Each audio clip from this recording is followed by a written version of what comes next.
This is the disease they're dealing with in the UK, and Sammy Woodhouse joins us now to talk about this. And thank you for coming on. I want to start with your reaction to this report. Well, I was the lead on the inquiry, so of course I knew what was going to be in the report. And of course I've lived it, and I've been an activist for 14 years. And I've met with survivors all around the country. So unfortunately there was nothing, well, I wouldn't say unfortunately, that's the wrong word. There wasn't much in the report that shocked me, just because, you know, I've seen so much. But what's really important is that the report was published, because there's still people in the United Kingdom that aren't accepting that this is happening. So we have to do everything in our power to raise awareness and educate people. And in this report, there was some survivors that have never, ever been able to speak out about their experiences. So they've had a platform for the very first time. How do you diagnose what is wrong with the government in your country, which is bringing in these people that are doing these terrible things and then covering for them?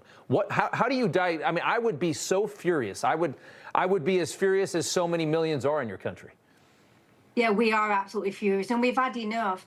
And, you know, when we've tried to raise this, in fact, I worked as a journalist with Tommy Robinson when all the protests and the riots was happening in our country. And Tommy was blamed. They said that I was encouraging it. And what I did was I went round the country and I was speaking to people. I gave them a platform. And I spoke to everyone, you know, even people when I didn't even necessarily agree with their opinions. Yeah. But I gave them a platform to speak. Now, the narrative that the mainstream media and our politicians was pushing was the fact that we was all racist, far-right thugs and hooligans, which of course we weren't. So when you had people such as me and Tommy, you know, giving people a platform to prove that they're wrong and they're lying, of course they came for us. But yeah, the British people, they've had enough. And, you know, we're sick and tired of being called far-right racist thugs. Their labels don't mean anything to us anymore. We're going to start and take action like we have done on the rape gang inquiry, even if they won't. You know, people such as Elon Musk has been very supportive of our work. So, you know, he was very vocal on what's been happening, which has led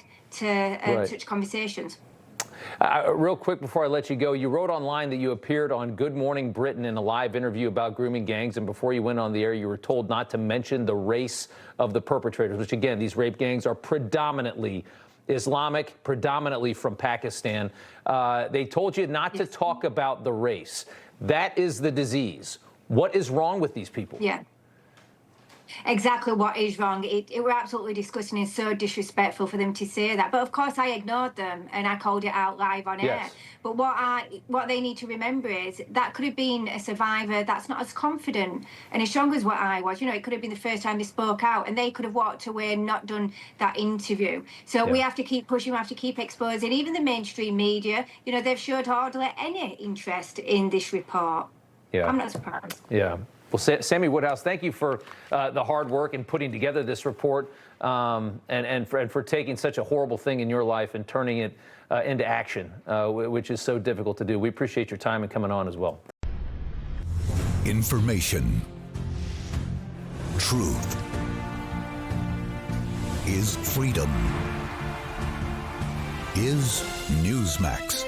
It's real news for real people.